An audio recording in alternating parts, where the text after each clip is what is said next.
The next two labor dispute that we're going to be talking about are Homestead Strike. So Homestead Strike takes place in 1892. It takes place at Carnegie Steel Mill in Pennsylvania. So remember Carnegie, he was the man of steel, right? Well, he's out in vacations because he knows that the laborers, the workers, they're not very happy, and he doesn't want to be there when the strike possibly takes place. So when he leaves on vacation, he actually leaves his president, Henry Frick, in charge of the company. And that's where things start to go bad. Henry Frick had notified the workers that they were going to have another wage cut. And the workers had already had a wage cut, and they were not happy with that. So to try to prevent those wage cuts, they actually start to kind of unionize. They start to forming a little union. Henry Frick doesn't like that either, and he threatens to fire all of them if they try to unionize. So eventually what happens is these workers, they vote to go on strike, and they do that. But this strike is a little bit different because instead of walking away from the mill, from the industry, they actually take over it and they sit there. They do not allow anybody to walk in. Well, that to a certain extent is an invasion of private property. So Henry Frick, not being someone he wants to be messed with, he actually hires the Pinkertons. Pinkertons are a small private army that if you hire them, they could go and do whatever you want. So these Pinkertons are called in to try to take over the mill from the workers.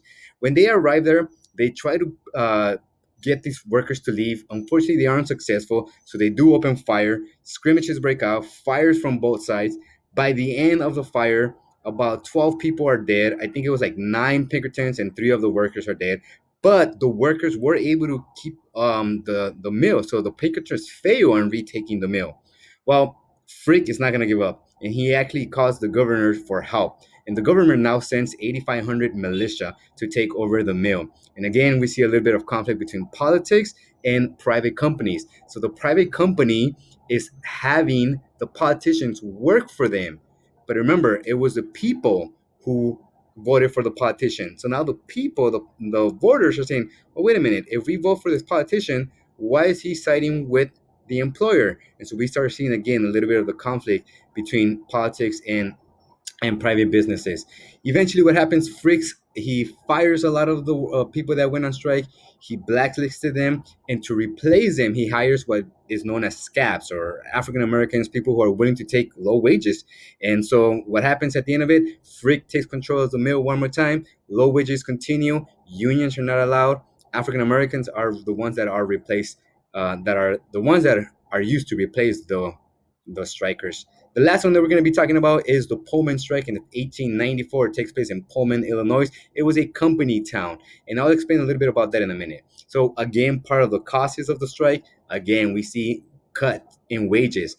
And because it was a company town, that means that the company who owned the mill also owned the town. It owned the school, it owned the grocery store, it owned the doctor. So they're cutting the wages, yet they're keeping rent high, and so the employees couldn't really pay for the rent because we were not making as much money. So the employees walk off. The factories close on May 11, 1894.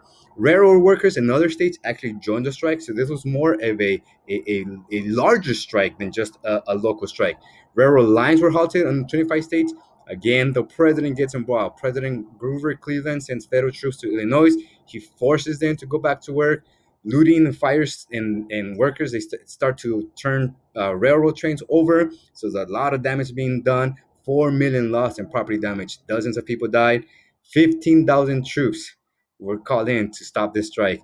Courts then declare strikes unconstitutional. And there again, they see that the workers are not happy because the politicians in the courts seem to be working on behalf of the employers. Here's an example, a picture actually of the Pullman town. So all these buildings were owned by Pullman, and if you rented there, then you not only work for Pullman, but you also rented for Pullman. And then here is a political cartoon here. Let me see if I could get it. There we go. Here's a political cartoon that shows Pullman, and what is he doing? He's trying to squeeze every single cent out of his workers. So low wages and high rent. There again, we see the conflict between the second industrial revolution.